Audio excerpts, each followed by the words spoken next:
अभी कुछ दिनों पहले प्रधानमंत्री यूरोप के 5 देशों की यात्रा पर थे। नॉर्वे पहुंचे और नॉर्वे के एक यंग जर्नलिस्ट ने उनसे कहा कि मोदी जी, आप दुनिया के सबसे फ्रीएस्ट प्रेस से कुछ सवाल क्यों नहीं पूछते? मोदी जी मुस्कुराते हुए निकल गए। बाद में विदेश मंत्रालय के प्रवक्ता ने स्पष्टीकरण दिया। अभी सुप्रीम कोर्ट में वेकेशन चल रहा है, गर्मी की छुट्टी है और chief justice of India justice Suryakant London में एक सेमिनार में उनका आगमन हुआ था लंदन में, आर्टिफिशियल इंटेलिजेंस और इंटरनेशनल लॉ के विषय पर। सेमिनार के खत्म होने पर कुछ सवाल जवाब हुए और उनसे 2 सवाल पूछे गए। पहला कॉकरोच वाले बयान पर और दूसरा असहमति की आजादी के सवाल पर। लेकिन मीडिएटर ने बीच में ही इंटरवीन किया और इसका जवाब उन्होंने नहीं दिया। क्या है मामला? पूरा मामला समझते हैं, चर्चा इसी विषय पर होगी। जेपी सिंह साहब हमारे साथ मौजूद हैं, वरिष्ठ पत्रकार भी, संपादक भी हैं और कानूनविद भी, लॉयर भी। चलते हैं, जरा समझते हैं कि आखिर आज जंतर मंतर पर कॉकरोच पार्टी का बड़ा प्रदर्शन था और एक दिन में ही पुलिस परमिशन भी मिला और काफी युवा आज जंतर मंतर पर दिख रहे थे। क्या वाकई भारत सबसे बड़ी डेमोक्रेसी? क्या यहाँ फ्रीडम है, फ्रीडम ऑफ एक्सप्रेशन है? चलते हैं जेपी सिंह साहब के पास। नमस्कार सर, स्वागत। सर, इस सरकार का एक ही प्रॉब्लम, जवाबदेही से बचना। जी चाहे प्रधानमंत्री हो, चाहे चीफ जस्टिस ऑफ इंडिया हो, चाहे जो लोग भी इनके तंत्र में शामिल हैं और जो लोग आपस में मिले जुले हैं, वो सब कुछ करते हैं, बस सवाल का जवाब नहीं देना चाहते। वो चाहते हैं कि एक तरफा लोग प्रवचन सुने और बात हो, और सवाल केवल 2 नहीं पूछे गए, हो सकता है कि उसके आगे भी सवाल होते अगर ये उनका जवाब देते तो। वो तो वहीं से रील ही काट दी गई। जी सवाल इस बात का है कि आप लोकतांत्रिक देश के प्रधानमंत्री हैं, चीफ जस्टिस ऑफ इंडिया हैं, संवैधानिक पदों पर बैठे हुए लोग हैं, और आप जब विदेश जाते हैं, वो भी डेमोक्रेटिक कंट्री में जाते हैं, तो वहां जो पत्रकारों के सवाल हैं, अब आप ये समझिए कि वो कोई इंडियन मूल की महिला नहीं थी जिसने सवाल पूछा। हम्म। और इससे ये होता है कि विदेशों में भी लोग भारत की स्थिति पर नजर रखे हुए हैं कि यहाँ किस तरह जो है वो चीन चीन के जो है कार्रवाइयां हो रही हैं, चीन चीन के बुलडोजर जस्टिस हो रहा है। अब योगी जी इंग्लैंड जाएं और इस तरह का कोई सवाल जवाब हो, उनसे बुलडोजर जस्टिस और हाफ एनकाउंटर पर सवाल ना हो, ऐसा मैं नहीं मानता। निश्चित रूप से डेमोक्रेटिक कंट्री में लोग नजर रखते हैं तो पूछेंगे। इसका जो है वो जवाब भी दे सकते थे कि नहीं, ऐसी बात नहीं है। और कॉकरोच वाला बयान मैंने वापस ले लिया है, वो गलती से मेरे मुंह से निकल गया था। पैरासाइट भी बोला था। या हाँ, पहला साइड भी बोला था मैंने, उसके लिए आप क्षमा याचना कर लेते तो आपका दौर बढ़ता। आपने जवाब नहीं दिया, वो आपने इसलिए जवाब नहीं दिया ताकि रील वहीं से कट जाए, क्योंकि उसके आगे और भी सवाल हो सकते थे। प्रतिबद्ध न्यायपालिका का सवाल हो सकता था, आपके लाइक माइंडेड जजेस का जो है विचारधारा विशेष के जजों की नियुक्ति का सवाल हो सकता था, क्योंकि अभी जो 5 जज सुप्रीम कोर्ट में नियुक्त किए गए हैं उनके बारे में भी घूम फिर के सोशल मीडिया पे ही आ रहा है कि ये सब विचारधारा विशेष के जज रहे हैं, और इनके पुराने जजमेंटों का हवाला भी दिया जा रहा है कि इन्होंने किस तरह जो है क्या कहते हैं सत्ता पक्ष में जो है फैसले दिए। तो अगर इस पर सेफराइजेशन ऑफ जुडिशरी का भी सवाल पूछा जाता तो कोई ताज्जुब की बात नहीं होती। तो मेरा ये कहना है कि अगर आपको इन सब सवालों से जब शर्म लगती है तो आप क्यों ऐसा करते हैं? आपको इन सब सवालों से शर्म लगती है तो क्यों डेमोक्रेटिक कंट्री में सवाल जवाब जैसे खुले, मोदी जी तो सवाल जवाब नहीं करते तो भी सवाल पूछ लिए जाते हैं और वो जवाब नहीं दे पाते। तो आपने सवाल जवाब का सेशन ही क्यों जो है रखा, और फिर जी जी लाइव टेलीकास्ट क्यों किया? आप पहले करते एडिट करके दिखा दिया था, पता नहीं चलता किसने क्या पूछा क्या नहीं पूछा। अब सूर्यकांत जी लंदन के दौरे पर हैं 6 दिन के या 7 दिन के, और लंदन में दिए गए लेक्चर के दौरान तब हंगामा हो गया जब कार्यक्रम में कॉकरोच वाली उनकी टिप्पणी और भारत में असहमत की आवाज को लेकर सवाल पूछे गए। सीजीआई सूर्यकांत 4 जून को बर्कबेक यूनिवर्सिटी लंदन में आर्टिफिशियल इंटेलिजेंस और इंटरनेशनल लॉ पर अपने भाषण के बाद सवाल जवाब का सामना कर रहे थे। इस दौरान छात्रों ने ऐसे सवाल किए कि कार्यक्रम के मॉडरेट करने वाले को बीच में ही रोक दिया, मॉडरेटर ने रोक दिया। और बाद में लंदन में भारत के उच्चायोग ने इस हंगामे की घटने की निंदा की। भारत सरकार ने भी बाद में इस घटने की भर्त्सना की। लेक्चर के बाद सवाल जवाब के दौरान एक महिला ने सीजीआई सूर्यकांत जी से पूछा कि भारत में असहमत की आवाज को दबाने वाले कदमों और उनकी हालिया टिप्पणियों के बारे में आपका क्या कहना है। सोशल मीडिया पर आए वीडियो क्लिप्स में यह कहती सुनी जा सकती हैं कि हम देश के अंदर और अंतर्राष्ट्रीय स्तर पर कई कानूनी विशेषज्ञों से सुन रहे हैं कि भारत में असहमत की आवाज के खिलाफ काफी विरोध बढ़ रहा है। महिला अपना सवाल पूरा भी नहीं कर पाई कि मॉडरेटर ने बीच में रोक दिया। इस बीच कार्यक्रम में शामिल एक और प्रतिभागी ने सीजीआई से 15 मई को भारत में की गई उनकी काकरोच वाली टिप्पणी के बारे में सवाल किया। हालांकि मॉडरेटर ने बातचीत को बीच में ही रोक दिया और मॉडरेटर ने कहा कि सभी का सम्मान करते हुए कहना चाहता हूं कि मैं यह सवाल नहीं ले सकता क्योंकि हमारा विषय आर्टिफिशियल इंटेलिजेंस और इंटरनेशनल लॉ से जुड़ा हुआ है। इसके बाद कुछ लोग खड़े हो गए और विरोध जताने लगे। आयोजकों ने बार बार दर्शकों से शांति बनाए रखने की अपील की। एक क्लिप में यह कहते सुना गया कि कृपया शांत हो जाइए, इसे यहीं खत्म करते हैं। लंदन में भारत के उच्चायोग ने इस घटना की निंदा की। शुक्रवार को जारी बयान में कहा गया कि कार्यक्रम में लाइव चर्चा हो रही थी लेकिन एक व्यक्ति ने इसे बाधित करने की कोशिश की। उच्चायोग ने इसे असभ्य व्यवहार बताया और कहा कि लोकतंत्र में मतभेद स्वाभाविक है लेकिन उन्हें सभ्य और सम्मानजनक तरीके से व्यक्त किया जाना चाहिए। सीजीआई सूर्यकांत की काकरोच वाली टिप्पणी पर यह विवाद 15 मई को सुप्रीम कोर्ट में हुई सुनवाई में शुरू हुआ। एक वकील की सीनियर एडवोकेट बनने की याचिका पर सुनवाई करते हुए सीजीआई सूर्यकांत ने कहा था कि बेरोजगार युवा सोशल मीडिया और आरटीआई एक्टिविज्म की ओर जा रहे हैं।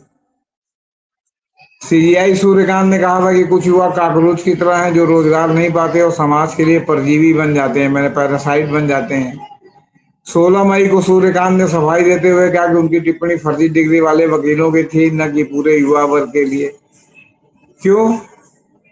क्योंकि इसका इतना जबरदस्त रिएक्शन हुआ कि काकरोच जनता पार्टी का जन्म हुआ जिसका आज दिल्ली में प्रदर्शन हो रहा है।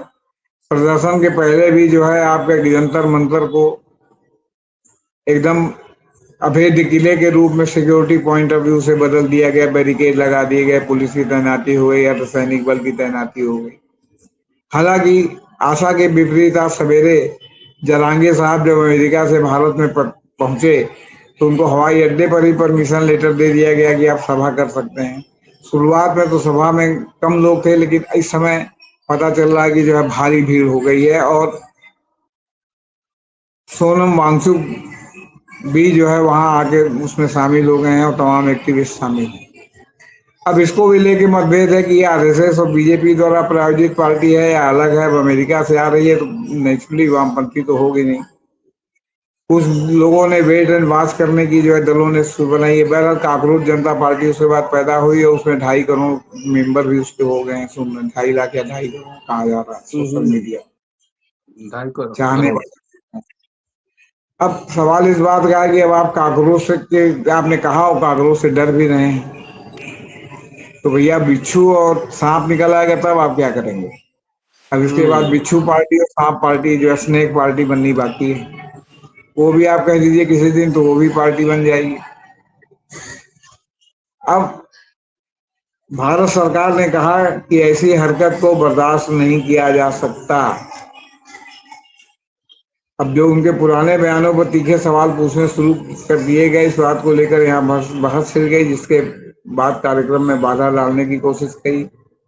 भारत के उच्चायोग ने दर्शकों के इस बर्ताव को पूरी तरह अमर्यादित और अशिष्ट बताया। उच्चायोग ने सख्त लहजे में कहा किसी भी सार्वजनिक मंच पर ऐसी हरकत बर्दाश्त नहीं की जाएगी। नहीं की जाएगी तो आप करेंगे क्या? कहिए सूर्यकांत जी को कि भारत में रहें, सुप्रीम कोर्ट में गर्मी की छुट्टी में बैठें और जो है वो विदेश यात्रा न करें। सूर्यकांत इन दिनों ब्रिटेन की 6 दिवसीय यात्रा पर हैं। पीटीआई के मुताबिक गुरुवार को यूनिवर्सिटी ऑफ लंदन के बर्कबेक कॉलेज में आर्टिफिशियल इंटेलिजेंस पर भाषण दे रहे थे। अब जब सवाल जवाब करेंगे तो भाई बात निकलेगी तो फिर दूर चलक जाएगी, इसलिए बेहतर है कि आप पार्टी मत कीजिए। अब असहमत का सवाल जब उठेगा तो आपको जवाब तो देना पड़ेगा। काकरोच जैसी आप हल्की टिप्पणी करेंगे तो आपको जवाब तो देना पड़ेगा। तो आपने किया क्यों? आपको बाद में 2 ही दिन में खंडन करना पड़ा सोशल मीडिया पर, जो मतलब आपका जो है बहस का। और तो और आपने काकरोच जनता पार्टी को भी जन्म दिलवा दिया। अब सरकार का कहना है कि बातचीत हमेशा सम्मानजनक दायरे में होनी चाहिए। इसमें असम्मान वाली क्या बात है? जो आपने किया, जो आप रोज बैठ के अपनी पीठ में कर रहे हैं, उस पर सवाल अगर पूछा जा रहा है तो असम्मान कौन है? किसी ने आपसे जो है ये कहा कि आपने ऐसा क्यों कहा, उनका भाई ऐसी बात है तो इस पे आपका क्या कहना है? तो भाई आप इस पे अपना स्पष्टीकरण दिए कि आपने ये क्यों कहा, आप इससे सहमत हैं कि नहीं सहमत। इसमें असम्मान की बात कहाँ कर? कोई आपको गाली दे रहा है, सवाल सवा, तो पूछ सव, रहा है। सव, स- सवाल करना भर्त्सना करना थोड़ी होता है। तब सवाल करना भर्सना करना, भाई सवाल होता हो सकता है अगला संतुष्ट हो जाता, या हो सकता है हम्म सवाल के जवाब में और सवाल आपसे करता। तो या तो आप जवाब दीजिए, या आप ऐसा कर रहे हैं तो आप डंके की चोट पर कहिए कि हाँ हम ऐसा कर रहे हैं क्योंकि हमारे देश के लिए जरूरी है, हमारी सुरक्षा के लिए जरूरी है, हमारे राष्ट्रभक्ति के लिए जरूरी है कि हम सरकार के हम्म कदम से कदम मिला करते थे। बहरहाल सीजीआई साहब जो है वो इस विवाद के पहले सूर्यकांत ने तकनीक और न्याय व्यवस्था के तालमेल पर अपनी बात रखी। उन्होंने कहा कि टेक्नोलॉजी अपने आप में अच्छी या बुरी नहीं होती, बल्कि इसका परिणाम इस तरह तय होता है कि समाज इसका इस्तेमाल कैसे करता है। बहुत अच्छी बात कही। कानून का काम नई तकनीक का रास्ता रोकना नहीं है, बल्कि यह देखना है कि तकनीक ताकत हमेशा संवैधानिक मूल्यों और मानवीय गरिमा के प्रति जवाबदेह बनी रहे। इस घटना के बाद भी सीजीआई ब्रिटेन में अपने तय कार्यक्रमों में हिस्सा ले रहे हैं, जहां शुक्रवार को उन्होंने भारत ब्रिटेन आर्थिक साझेदारी से जुड़े एक अंतर्राष्ट्रीय सम्मेलन को भी संबोधित किया। तो ये सर स्थिति है। तो अब आप ये बताइए कि असहमति पर अगर आप असहमति के पक्ष में बोल रहे हैं और आपसे सवाल पूछा जा रहा है तो आप डिफेंड कीजिए। हम्म इसमें शर्माने की क्या बात? सवाल ये कि आप जिस तरह डिफेंड कर रहे हैं, जिस तरह आपने कॉकरोच वाली बात कही, इतिहास में क्या लिखा जाएगा ये आप अभी से जानते हैं। तो अभी आपके डिफेंड करने या डिफेंड करिए आपने जब कहा है, और नहीं तो आप पूरी तरह जो है कान पकड़ के माफी मांगिए कि हाँ हमसे बहुत गलती हो गई। आप अपने हम्म अगले जजमेंटों में इसको परिलक्षित कराइए कि हाँ जो है वो सुप्रीम कोर्ट असहमति की आवाज को दबाने के पक्ष में नहीं, सहमत वो असहमत की आवाज को व्यक्त करने के पक्ष में है। आप जो है प्रदर्शन के जो है विपक्ष में नहीं है, जिससे जनता का प्रदर्शन हो रहा लग रहा था रुक जाएगा, लेकिन नहीं रोका। आप जो है वो क्या कहते हैं, जनता अपना असंतोष जो है प्रदर्शन के माध्यम से व्यक्त कर सकती है। आप जो है बुलडोजर जस्टिस के पक्ष में नहीं है, आपने फैसला भी दिया है। तो जब बुलडोजर जस्टिस किया जा रहा है, जनता उसके पक्ष में अगर विरोध करती है तो उनके ऊपर तमाम तरह के मुकदमे लाद दिए जा रहे हैं। तो आखिर लोग जो व्यवस्था से, कार्यपालिका से पीड़ित होंगे वो कहाँ जाएंगे? और अनर वो मिलाल राबी की शरण में तो जाएंगे। और आप इस तरह का रुख अपनाएंगे तो फिर उनके सामने क्या है?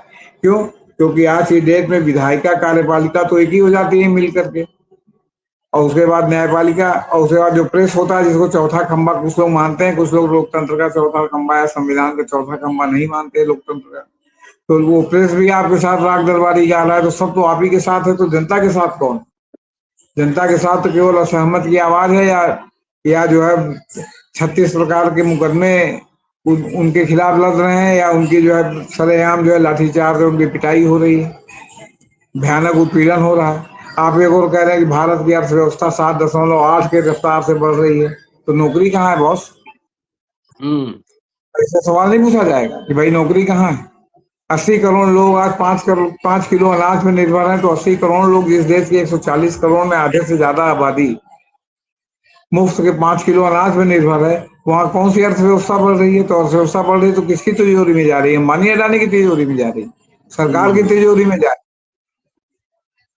अभी भी ब्लूमबर्ग ने रिपोर्ट दिया कि साहब आपने इतना टन सोना बेच दिया। आपने कहा नहीं बेचा, किसी को विश्वास नहीं हुआ। अंत में ब्लूमबर्ग जो अमेरिका की संस्था है उसने कहा कि नहीं नहीं हमसे गलती हो गई। अब ये गलती हो गई या जो है अमेरिकी राष्ट्रपति के दबाव में उन्होंने ऐसा वापस किया, इस सब पर भी मंथन चल रहा है। तो सवाल है कि चारों ओर से तो हाहाकार की सब स्थिति है। ऐसी स्थिति में सवाल भी आपसे कोई न पूछे, ऐसा तो लोकतांत्रिक देश में नहीं हो सकता। हाँ, आप चीन जाए तो हो सकता है वहां सवाल से न पूछा जाए, उत्तर कोरिया जाए तो हो सकता है वहां सवाल न हम्म पूछा जाए, आप नॉर्वे जाएंगे तो वहां तो सवाल पूछा ही जाएगा। और सवाल पूछने से आप डरते क्यों हैं? आप कहिए डंके की चोट पर हाँ हम ऐसा कर रहे हैं, हमारे देश के परिस्थितियों के अनुसार ये जरूरी है। अगर हो हिम्मत तो कहिए। आप जी, जी, भागने क्यों जी। लगते हैं? क्यों है कि आप गलत कर रहे हो? आप किस बात से डरते हैं? आप जब भारत में नहीं डरते तो वहां क्यों डरते हो? भारत में आप इसलिए नहीं डरते कि ईवीएम तो है ही है आपको चुनाव जिताने के लिए, चुनाव आयोग तो है ही आपको चुनाव जिताने के लिए। आपको जनता के प्रति तो कोई जवाबदेही है नहीं। जी सर। चलिए सर, बहुत-बहुत शुक्रिया। और एक और महत्वपूर्ण मसला है जिस पर कल बात करेंगे, वो है हेट स्पीच को लेकर। सुप्रीम कोर्ट ने यू टर्न क्यों लिया?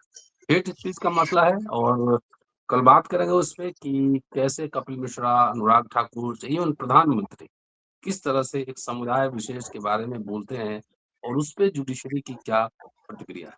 शुक्रिया, देखते रहिए अम्बेडकर नामा। Thank you sir.